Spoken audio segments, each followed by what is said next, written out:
Welcome to our journey into history, telling the story of the oldest soft drink brand in the world.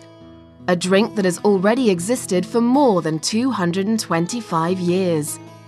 To start off at the beginning of it all, we need to go back in time to John Jacob Schweppes, born in Witzenhausen, Germany in 1740. Jacob Schweppes started off his career as a successful jeweler and bijoutier in Geneva. At around the age of 33, he came across the works of Priestley and Lavoisier, and their studies on the interaction between gases and water. Based on these studies, Jacob now started experimenting himself. In 1783, he finally judges that the quality of the water his Geneva system produces matches his own exacting expectations. It is now time to move on to commercial production. Jacob Schweppes started his own business in 1783, going into a partnership with Poole and Goss in 1790. This partnership came to an end in 1793, leaving the Geneva business to Poole and Goss and the UK business to Jacob. Jacob retired in 1798 and sold his interests to 3 Jerseymen, keeping 1/8 of the shares for himself and another 1/8 for his daughter Colette. In 1824, the Jerseymen sold all shares to Sparks, which then became the sole owner of the company until 1834, the time at which Welsh and Evil took over. This family led the business for 4 generations until 1885.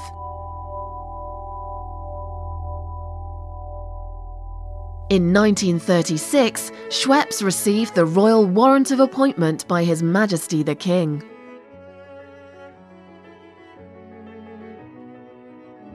In 1851, the Great Exhibition was arranged. It was hosted in London in a building specifically constructed for the purpose, called the Crystal Palace. 6 million visitors from all around the globe passed the entrance gates. Schweppes supplied its water throughout the day. The fountain, situated directly at the entrance, became a fundamental part of the brand's design and has been echoed on Schweppes packaging ever since.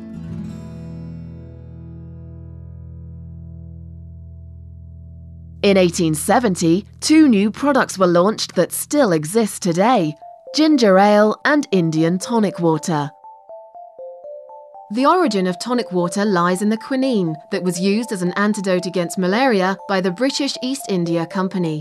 On returning home, they continued to gratify this taste, and the drink became popular in the UK. In 1885, after the death of Welsh and Evil, family partners agreed to transfer their interests to a limited liability company, forming Schweppes & Co. Limited. Around the 1900s, Schweppes began advertising on a more frequent basis, using lots of different visuals to support its range of products.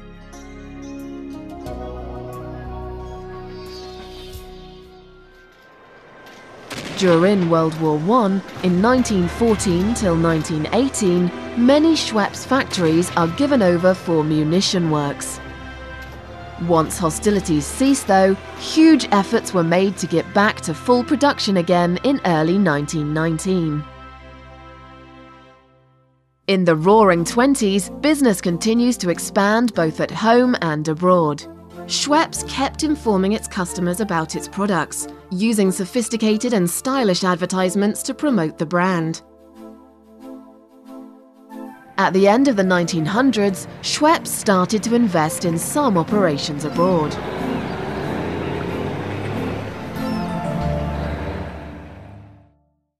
The first subsidiary was established in Sydney, Australia in 1877. The United States followed in 1884 in New York. South African business started up in 1924. That same year, Belgium became the first continental base for Europe, with a factory in Antwerp. Belgium moved out of the Antwerp site in 1934 to a plant in Genval. From there, Schweppes products were being transported to the whole of Europe. The 1920s and 30s saw the proud launch of its fruit juices, sparkling orange, grapefruit and lemon. Later, in the 1950s, bitter orange and bitter lemon were introduced, the latter of which would bring huge incremental sales for the brand. Alongside its products, Schweppes has been taking great pride in all aspects of its presentation. A highly loved example of this were Schweppes horse-drawn carriages. From 1937 onwards, motor deliveries were extended because traffic conditions were no longer suited for horse transport.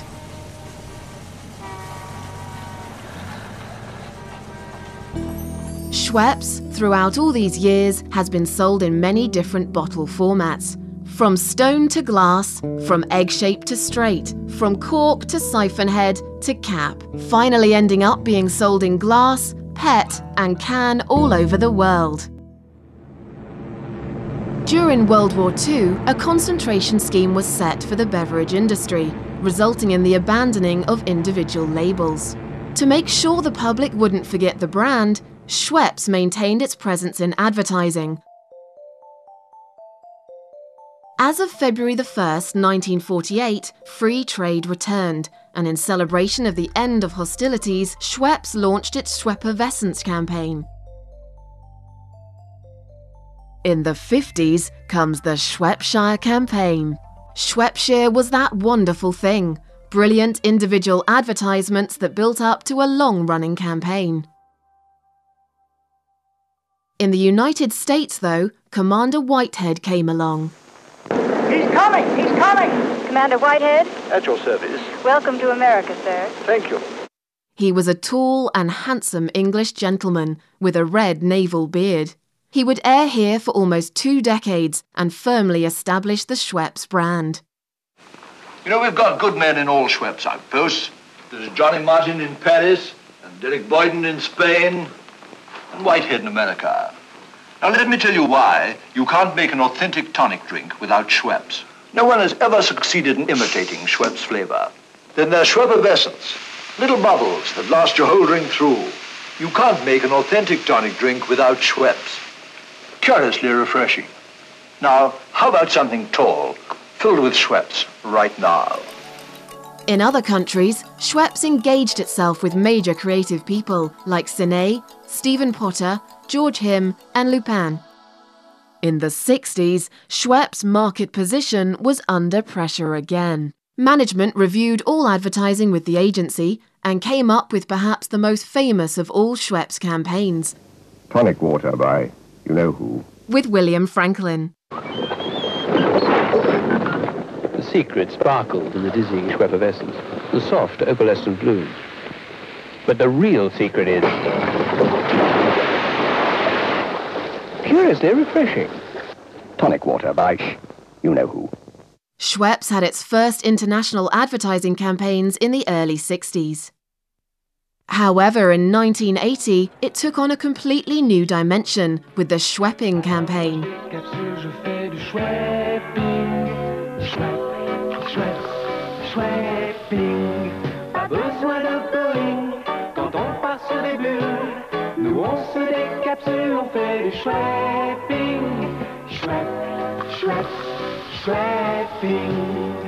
Décapsulez-vous, faites un peu de Schwepping. In 1969, Schweppes merged with the chocolate and confectionery company Cadbury Limited and became part of the Cadbury Schweppes plc. During this time, many more beautiful campaigns got made, sometimes linking back to advertising themes of the past. Schweppes lemonade. Schweppes essence, it's the essence of the experience called Schweppes lemonade. Using well-known actors like John Cleese. Hello, I'm John Cleese, and today I'm here to address a very serious issue, an issue with the potential to affect us all. Subliminal advertising. A very subversive technique which uses images flashed before our eyes that last only a split second, but just long enough to imprint in our vulnerable minds a product's name. Not just that either. Sophisticated vocal tricks are sometimes used without our realizing it at a conscious level.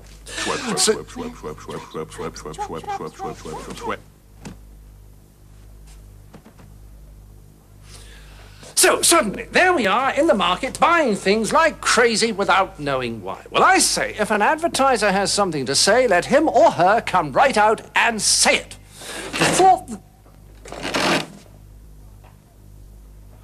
The thought that these people are assaulting us with their hidden persuasions morally offends me. There, I've said what I came here to say.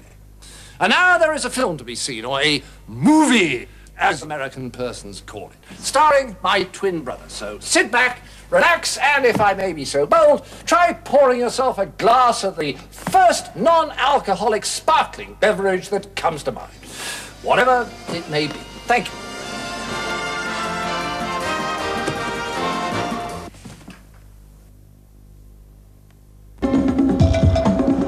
In the 90s, a pan-European campaign is launched. Release the shh in you.